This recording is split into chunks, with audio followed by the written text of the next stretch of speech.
Siapa sebenarnya yang bermain di balik isu ijazah palsu Jokowi ini? Biar jelas siapa dalangnya, siapa penyandang dananya, dan siapa yang sebenarnya panik karena gagal rebut kekuasaan lewat pintu belakang. Gini. Assalamualaikum, selamat pagi semuanya. Ini ada berita baru nih. Ternyata mereka yang selalu bikin onar di NKRI ini, saya baru tahu tuh, baru dapat informasi baru. Ternyata mereka yang selalu menceritakan ijazah palsu Pak Jokowi itu, mereka itu mencari kesalahan Pak Jokowi. Satu, dikarenakan Coba kita dengar dulu analisa dari Mas Adi Pray. Anda setuju tidak kalau motifnya itu adalah narasi kebencian, menyerang Pak Jokowi, tapi sebetulnya ingin mendegradasi juga pemerintahan Prabowo saat ini? Apakah itu motifnya? Baik sahabat sekalian, ada sekelompok orang kini tengah mempersoalkan keaslian dari ijazah mantan Presiden Joko Widodo. Mereka bahkan menggeruduk kampus UGM untuk mempertanyakan terkait dengan kepemilikan ijazah dari mantan Presiden Jokowi tersebut. Yang menjadi pertanyaan bagi banyak orang adalah mengapa kelompok ini suka sekali mempersoalkan ijazah milik Jokowi tersebut. Beredar banyak spekulasi terkait dengan apa motif di balik ini semua. Ternyata motif yang tampil atau yang nampak ke permukaan itu ada beberapa macam motif, dan bahkan disinyalir ini juga dugaan kuat dari kelompok-kelompok tertentu atau ormas tertentu yang pernah dibubarkan oleh mantan Presiden Jokowi. Oleh karena itu, kelompok ini merasa tidak terima ketika organisasinya dibubarkan oleh mantan Presiden Jokowi ketika ia menjabat sebagai presiden, dan juga ada kelompok tertentu yang disinyalir atau diduga kuat tidak puas karena ada beberapa anggotanya atau kelompoknya yang tertembak di kilometer 50. Kurang lebih itulah yang menjadi persoalan mengapa Jokowi dibenci hingga kini, dan bahkan tidak lagi menjabat presiden pun yang masih juga dipersoalkan terkait dengan kepemilikan ijazah asli tersebut. Baik, untuk tidak memperpanjang kata, dan apa saja komentar dari para pihak yang menilai latar belakang atau motif apa yang membuat Jokowi dibenci dan terus-terusan dipersoalkan terkait keaslian ijazahnya. Dan apa komentar dari para netizen, dalam hal ini para pendukung Jokowi, terkait informasi tersebut atau terkait motif tersebut. Mari kita ikuti video-video selengkapnya.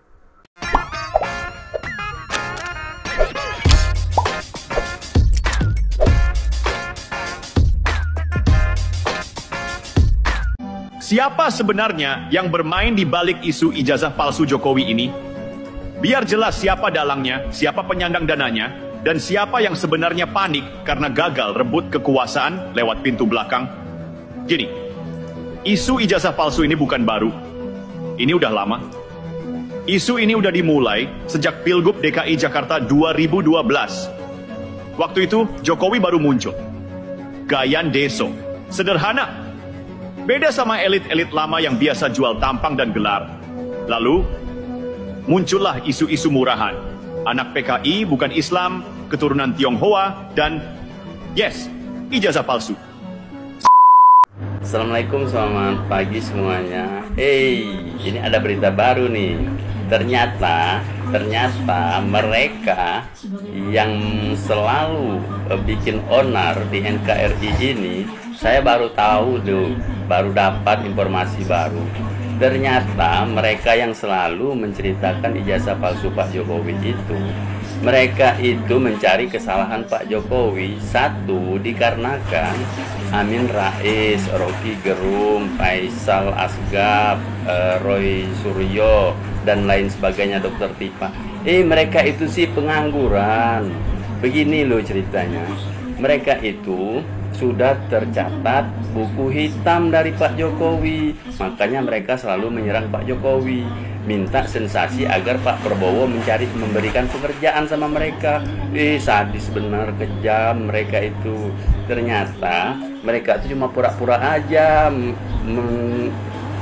menggadang-gadang ijazah palsu. Mereka itu minta kerjaan loh, kasihan. Pak Prabowo, kasih dong kerjaan. Mereka itu tukang pungut sampah atau apa gitu. Tapi jangan di dalam pemerintahan. Kalau di dalam pemerintahan mereka itu bahaya loh. Itu namanya duri di dalam daging. Percaya nggak kalian apa yang saya bilang ini? Tapi kalau saya 100% nuduhnya kayak gitu. Asli loh.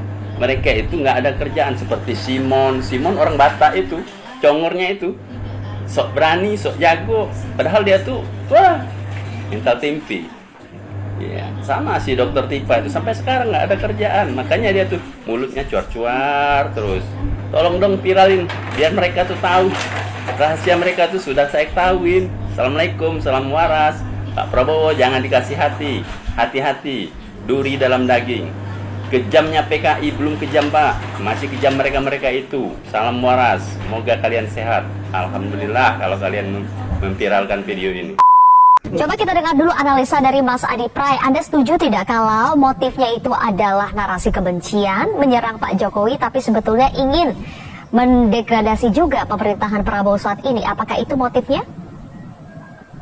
Kalau saya melihat secara prinsip, pihak-pihak yang mempertanyakan kembali soal keabsahan ijazah Pak Jokowi, kalau kita mau jujur satu persatu, adalah memang pihak-pihak yang selama ini bermusuhan dengan Jokowi. Kemudian yang paling penting adalah mereka yang kemudian sangat kritis sejak awal ke Pak Jokowi. Maka wajar kalau kemudian setelah tak lagi jadi presiden, sepertinya ini dijadikan sebagai kesempatan untuk terus melakukan agitasi, propaganda, dan serangan-serangan yang agresif kepada Pak Jokowi. Pesannya sederhana, Dilvia, untuk menunjukkan kepada publik bahwa Pak Jokowi itu bukan pemimpin seperti yang dibayangkan oleh banyak orang, baik, sederhana, dan seterusnya. Jadi ujung dari serangan-serangan yang begitu agresif ini adalah sebagai upaya untuk mendowngrade bahwa Pak Jokowi itu adalah pemerintahan yang sebenarnya tidak terlampau sesuai dengan ekspektasi publik. Saya kira di situ memang konteksnya. Bahkan kalau kita mau hitung satu persatu, serangan ke Jokowi itu kan bukan soal ijazah, tapi juga terkait dengan SMK dan seterusnya.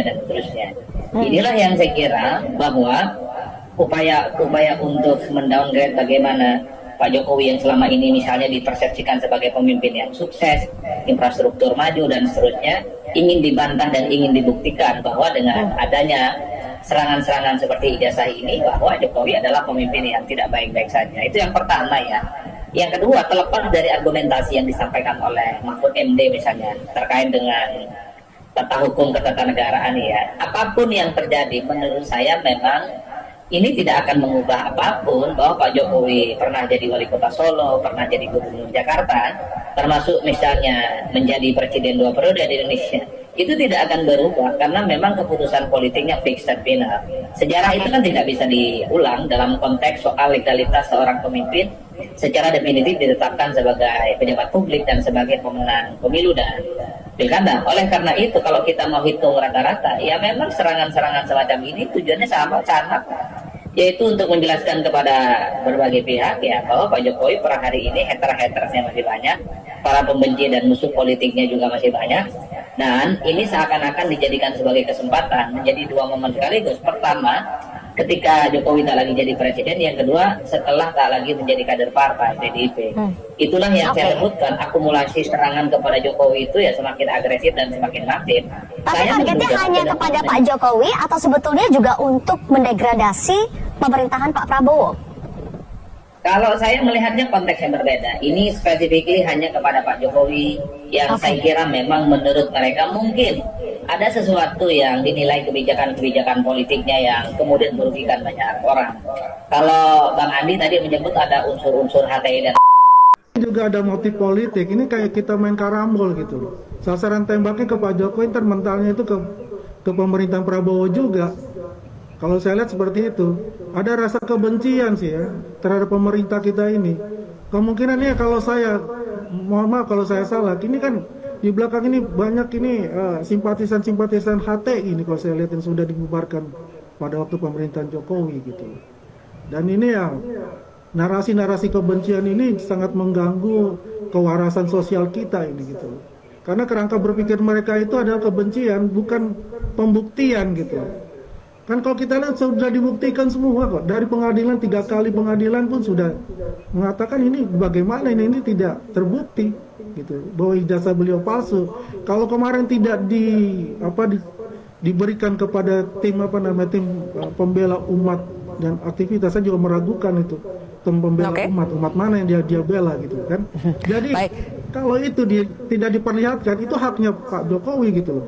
Tapi menurut saya sasaran tembak ini kembali lagi ya, bagaimana mengganggu kinerja pemerintah Prabowo ini kalau saya lihat. Ya kalau saya pendapat ya itu menurut saya udah melanggar HAM, hak asasi. Karena apa? Karena itu kan privasi. Beliau kan harus kita hormati juga.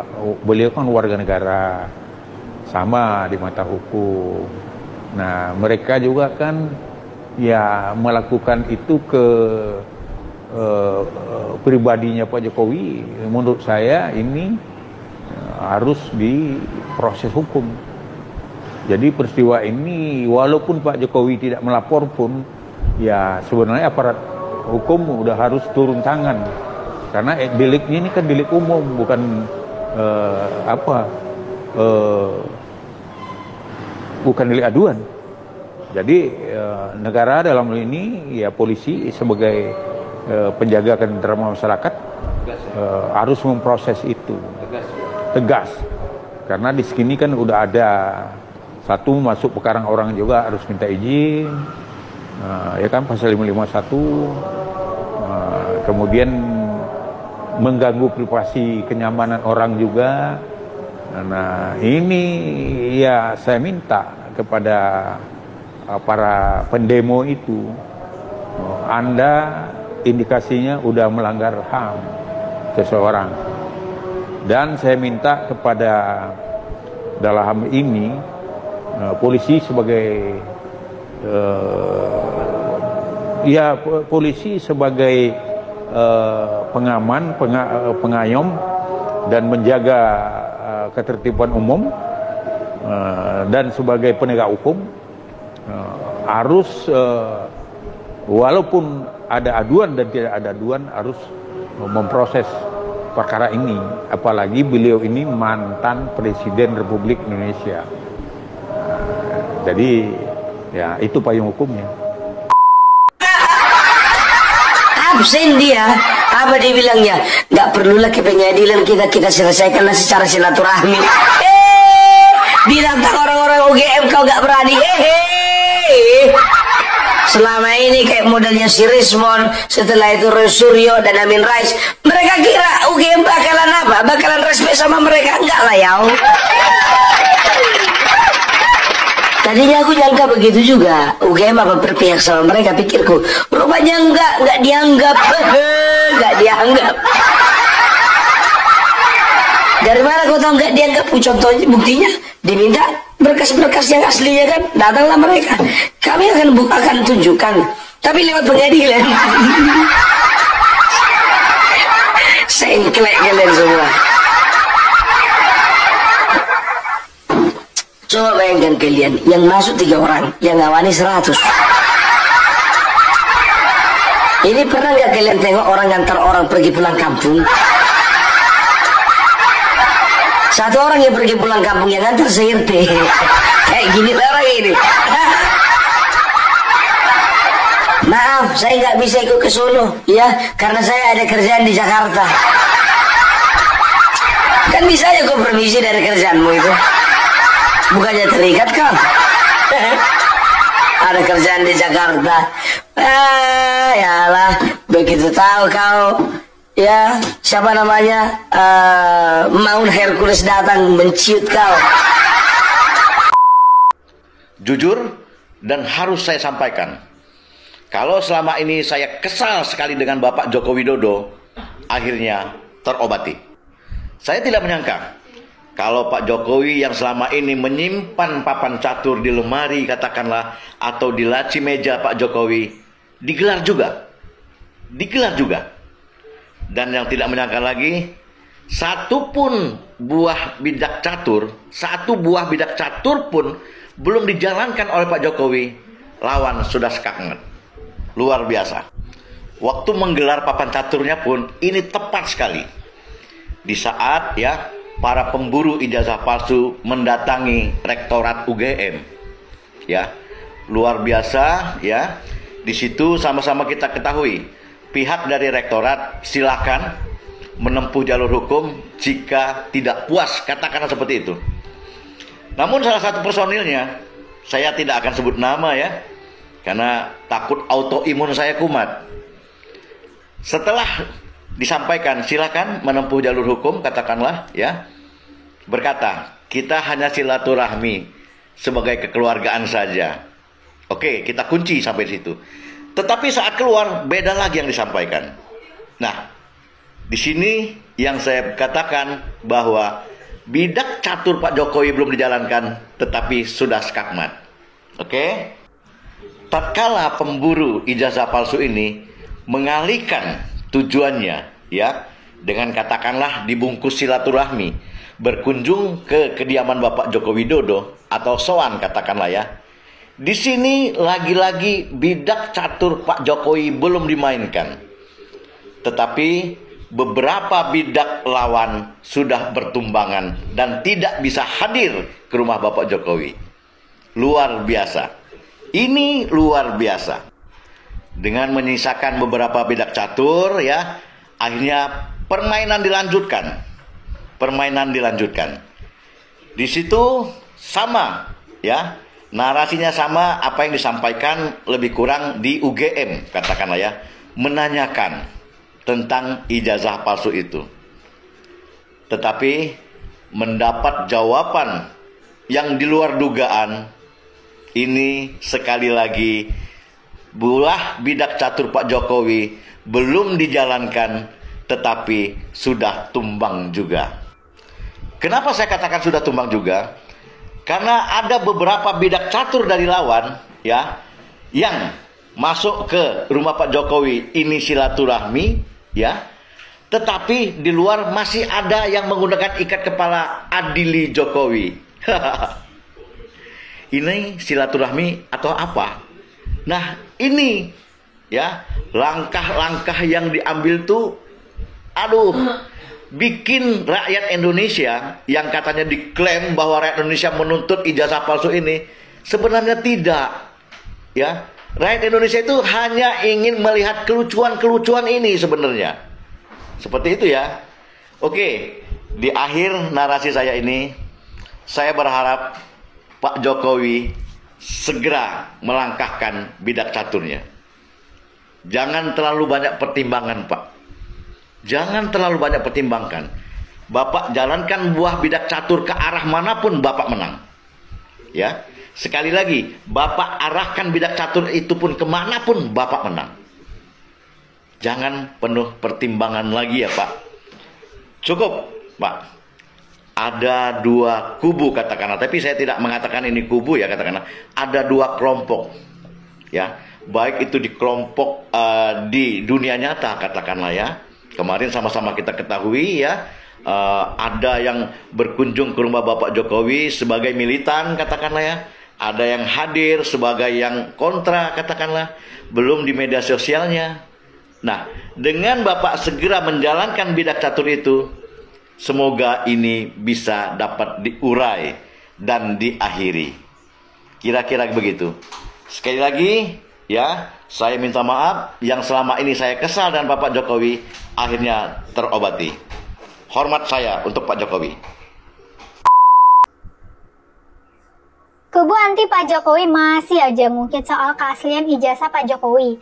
Mana gaya-gayaan lagi, ngaku pakai teknologi canggih pula. Jadi Roy Suryo lagi-lagi mempersoalkan keaslian ijazah Pak Jokowi. Dia bilang dia nemu fakta-fakta baru yang memperkuat dugaan ijazah S1 Pak Jokowi di Universitas Gadjah Mada tahun 1985 itu palsu. Dia bilang punya bukti baru yang didapat lewat teknologi canggih, yaitu Error Level Analysis atau ELA dan Artificial Intelligence atau AI. Tudingan itu dia bilang di channel YouTube Abraham Samad Speak Up tanggal 13 April kemarin. Dia bilang AI mengidentifikasi wajah dalam foto itu lebih cocok dengan orang bernama Dumatno Budi Utomo ketimbang Pak Jokowi. Hasil analisis foto yang terdapat pada ijazah itu nunjukin cuma 72% cocok sama Pak Jokowi, tapi 80% cocok sama Dumatno katanya. Roy juga nyorotin hal teknis di ijazah. Dia bilang jenis font di ijazah Pak Jokowi terlalu modern buat tahun 1985. Zaman itu printer cuma bisa cetak font jadul kayak Courier atau font fixed width katanya. Sementara font di ijazah Jokowi udah proporsional, kayak yang biasa dipakai di printer laser zaman sekarang. Intinya, buat Roy ada yang nggak beres sama dokumen ijazah Pak Jokowi. Just info ya, Roy itu mantan Menteri Pemuda dan Olahraga di Kabinet Presiden SBY. Roy sejak lama dikenal anti Jokowi. Dia juga ngaku-ngaku sebagai pakar telematika. Pertanyaannya, apakah analisa yang diklaim Roy itu akurat, terutama soal foto Jokowi dalam ijazah? Seorang YouTuber bernama Vicky Himpong ngebahas AI yang diklaim dipakai Roy. Menurut Vicky, AI yang dimaksud itu namanya face match. Sebuah algoritma yang mengukur kemiripan wajah seseorang dari struktur dan titik-titik di wajah. Sistem ini bandingin bentuk mata, hidung, sampai jarak antar fitur wajah. Proses analisa wajah dilakukan face match itu ada 4 tahap. Dimulai deteksi wajah, penyesuaian, ekstraksi fitur, dan terakhir pencocokan. Akurasinya diyakini bisa nyampe 90,9%. Tapi error tetap bisa terjadi, tergantung banyak faktor ya. Misalnya nih, resolusinya rendah, pencahayaannya buruk, sudut wajah miring, pakai make up, kacamata, dan masker. Juga kalau foto yang dibandingin beda usia. Misalnya nih, foto masa muda dibandingin sama foto sekarang. Nah, kondisi foto Pak Jokowi di ijazah itu kan buram, hitam putih, dan pakai kacamata. Belum lagi perbedaan usia antara foto ijazah dan foto Pak Jokowi yang sekarang tuh jauh banget. Karena itu, akurasi face match nggak bisa dijamin 100% akurat. Inilah yang nggak dikatakan Roy. Roy nggak mengungkapkan potensi error dalam face match. Roy nggak transparan dalam analisanya. Dengan kata lain, Roy nggak jujur dan berusaha menutupi fakta tertentu dalam pernyataannya itu. Lagian, pimpinan UGM kan udah negesin soal keaslian ijazah Jokowi sejak tahun 2022. Itu disampaikan sama Rektor UGM, Ova Emilia. Dia bilang, Jokowi emang bener lulusan Fakultas Kehutanan UGM. Jokowi masuk kuliah di angkatan tahun 1980 dan lulus tahun 1985. Pernyataan ini juga diperkuat dokumen dan data akademik resmi dari kampus. UGM juga ngejelasin foto ijazah yang beredar kemungkinan besar hasil fotokopi. Karena itu, wajar kalau foto Jokowi terlihat buram atau nggak konsisten. Intinya, pimpinan UGM udah mastiin ijazah Jokowi itu asli dan sesuai sama rekam jejak kuliahnya. Kubu anti Pak Jokowi akan terus ngelemparin narasi buat meruntuhkan reputasi Pak Jokowi. Kita jangan termakan narasi mereka ya. Yuk lawan hoax dan disinformasi. Kalau nanti ijazahnya Jokowi terbukti palsu, apakah kemudian masa jabatannya selama 2 periode dulu akan menjadi tidak sah? Menurut gue enggak. Karena syarat pendidikan minimal bagi calon presiden adalah lulusan SMA atau sederajat. Terus, apakah semua kebijakan dan program yang dibuat oleh Jokowi selama 2 periode kemarin akan jadi batal? Menurut gue juga enggak. Karena semua kebijakan dan program Jokowi selama menjabat juga sudah melalui proses hukum yang melibatkan DPR, kementerian, dan lembaga lainnya. Atau dengan kata lain, keabsahan produk hukumnya tidak bergantung kepada pribadi seorang Jokowi, tapi lebih kepada prosedur pembentukannya. Terus apa dong implikasinya kalau nanti ijazah Jokowi terbukti palsu? Ya menurut gue, paling pelanggaran hukum pidana dengan hukuman penjara paling lama 6-7 tahun. Selain itu, bisa juga Jokowi diberhentikan dari jabatannya. Tapi apa artinya? Karena Jokowi udah keburu pensiun. Atau bisa juga Jokowi dihukum perdata dengan diwajibkan untuk mengembalikan semua gaji dan tunjangan yang pernah dia terima selama menjabat. Tapi masa itu doang yang diperjuangkan oleh orang-orang yang selama ini terus menuntut pembuktian keabsahan ijazah Jokowi? Itu doang, entar dulu. Menurut gue, yang sedang mereka perjuangkan justru sangat penting dan sangat berdampak kepada Indonesia ke depannya. Karena jika ijazah Jokowi terbukti palsu, maka akan terbukti bahwa Jokowi adalah seorang pembohong besar yang sudah membohongi 270 juta lebih rakyat Indonesia. Maka kredibilitas, reputasi, citra, dan legitimasinya akan hancur. Maka artinya, kredibilitas kekuatan politik besar yang pernah mendukungnya juga akan hancur. Begitu juga dengan kredibilitas semua parpol, semua tokoh, semua nama dan entitas yang setia mendukung Jokowi sampai hari ini. Kredibilitas mereka juga akan ikut hancur. Dengan begitu, maka dinasti politik Jokowi juga akan hancur. Maka artinya, Indonesia akan terbebas dari pengaruh Jokowi dan kroninya. Dan jangan lupa, kalau Prabowo bisa jadi presiden karena pengaruh Jokowi, dan secara terang-terangan menyatakan sebagai keberlanjutan dari Jokowi. Jadi tentu kredibilitasnya juga akan ikut dipertanyakan, termasuk juga koalisi besar Kimples. Belum lagi kalau kita bicara kredibilitas UGM, kredibilitas DPR, para penegak hukum, dan seabrek implikasi lainnya. Jadi kesimpulannya, dengan mengkoreksi ijazahnya Jokowi, maka itu akan ikut memperbaiki banyak sekali hal lain yang mengikutinya.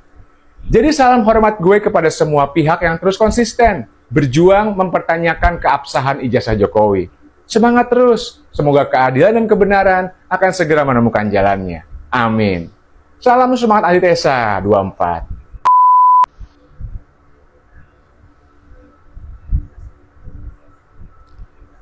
Hoi, Raymond Syarifar. Sebentar lagi kau akan merasakan perbuatanmu menfitnah si Jokowi, presiden terbaik di dunia itu. Otakmu itu tidak ada. Mengatakan jasa orang palsu. Jangan-jangan jasa kau yang palsu. Mana ada pula akademi Baligi.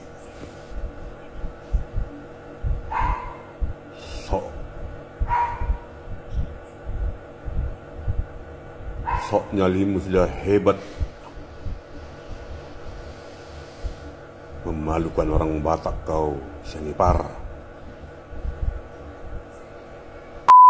Ijazah Jokowi tidak palsu. Ini alasannya, peci merah IQ tinggi. Salam Pancasila. Mari kita bahas. Apakah ijazah Jokowi palsu atau tidak? Kita bahas dengan bijaksana, dengan IQ tinggi. Yang pertama, kita analisa untuk apa Jokowi memalsukan ijazah S1-nya. Sementara syarat menjadi presiden itu tidak harus sarjana atau S1. Cukup ijazah SMA dan sederajat menurut Undang-Undang Nomor 42 Tahun 2008. Nah, ya. Nah, saya akan menuntun cara pikir kalian. Ya. Ada isu bahwa ijazah palsu Jokowi itu dibeli dari temannya seharga 10 miliar. Itu pada saat Jokowi selesai periode pertama wali kota Solo. Karena Jokowi mendapatkan simpati, popularitas sampai 90%. Ya, itu penggiringan isu menurut saya, ya. Kalau kita mengacu kepada aturan Undang-Undang Nomor 42 Tahun 2008, sama sekali tidak ada alasannya Jokowi memalsukan ijazahnya. Ya, lawang menjadi calon presiden, menjadi presiden dan wakil presiden itu cukup ijazah SMA kok. Ya, di sini saya bukan soal membela Jokowi atau membela yang kontra Jokowi, tetapi saya berusaha untuk meluruskan, ya, menengahi. Ya, kalau orang memalsukan sesuatu sudah pasti untuk tujuan penting. Sedangkan kalau untuk mencapai jabatan presiden, Jokowi tidak ada alasan untuk memalsukan ijazahnya. Maka saat ini, ya, isu itu sudah bergulir sampai pengadilan, sampai melibatkan Universitas Gadjah Mada, yang dalam hal ini adalah pihak yang sangat dirugikan. Ya, jadi ikuti terus IQ tinggi Sang Pancasila. Silahkan komen bebas. Merdeka. Nah, alma mater saya harus tegak dalam menjunjung tinggi kebenaran dan juga objektivitas. Nah, berkaitan dengan proses ijazah tadi yang disebut-sebut tadi, saya memang berbeda pendapat dengan kawan-kawannya, terus terang. Ya. Karena yang mengatakan ijazah Jokowi palsu, saya bertanya, apakah pernah yang mengatakan Jokowi ijazah palsu melihat ijazahnya Jokowi? Kalau saya belum pernah. Adapun yang dilihat di medsos itu fotokopi ijazah, jadi bukan ijazah. Apa yang dilihat di medsos itu adalah foto dari ijazah, entah dari mana saya nggak tahu, tapi foto, jadi bukan ijazah. Sampai hari ini saya yakin yang hadir di sini belum pernah melihat ijazahnya Jokowi. Nah, jadi bagaimana mungkin kita mengatakan ijazah itu asli atau palsu? Ya, itu satu. Kedua, karena persoalan ini tidak bisa diselesaikan secara negosiasi, yang bersangkutan tidak mau menunjukkan kalau memang dia punya ijazah, satu-satu jalan adalah proses hukum di pengadilan. Betul. Itu. Dari mana ini Bu? Siapa Bu namanya Bu? Pendukung Pak Jokowi loh Mas. Oh gitu ya. Ijazahnya siapa palsu Bu? Asli. Ibu udah lihat? Sudah. Udah lihat ijazahnya? Tidak perlu, kalian tidak punya hak. Oh Ibu udah lihat ijazahnya Bu? Kayak apa Bu ijazahnya? Ijazahnya kayak apa Bu? Fotokopinya aja Bu, boleh Bu? Orang dari tekstur giginya aja beda. Punya hak. Oh kita rakyatnya loh Bu. Kan presiden kita, kan presiden 10 tahun Bu.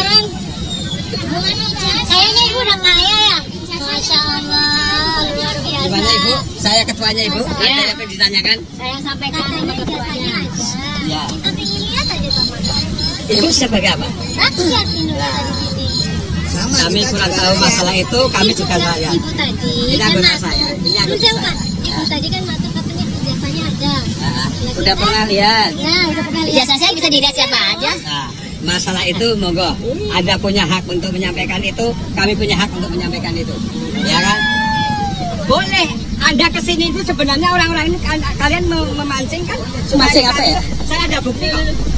Saya juga punya bukti tadi kesini datang seseorang menanyakan dengan Adi Jokowi. Oh di sini rumahnya Pak Jokowi kok. Ada lagi datang ke sini itu rumahnya Mulyono ya. Ada kok, kita juga ada bukti kok. Termasuk kalian kesini ya kalian kan nggak suka. Ini sebagai rakyat, ini sebagai rakyat juga ya. Lu boleh mendengar, kita juga boleh mendukung. Boleh. Pak Jokowi itu nyebar hoak loh Pak. Ya. Pak, mobil SMK Pak Jokowi itu kan hoak Pak. Loh, kenapa katanya itu? Anti hoak katanya. Kesini mau apa? Udah anti hoak. Bagi kami kalian kesini memancing kerusuhan. Ya kenapa? Ya kamu bukti dari bahasa itu boleh. Bukti kerusuhannya apa Pak? Buktinya kerusuhan. Kamu kan datang ke rumah seseorang, ya kan? Rusuh nggak? Ada yang rusuh nggak? Ada yang rusuh nggak Pak? Ya. Ini saya katakan. Yang semua, kamu katakan Pak Jokowi sudah membuat hidup kamu susah. Satu kalimat juga. Harus tadi Ibu mengatakan yang membuat hidup susah betul ya. Tentang negara siapa yang membayar? Siapa yang membayar siapa ini? Ya, itu kan gara-gara Jokowi utang itu. Kamu kasih itu gara-gara siapa? Udah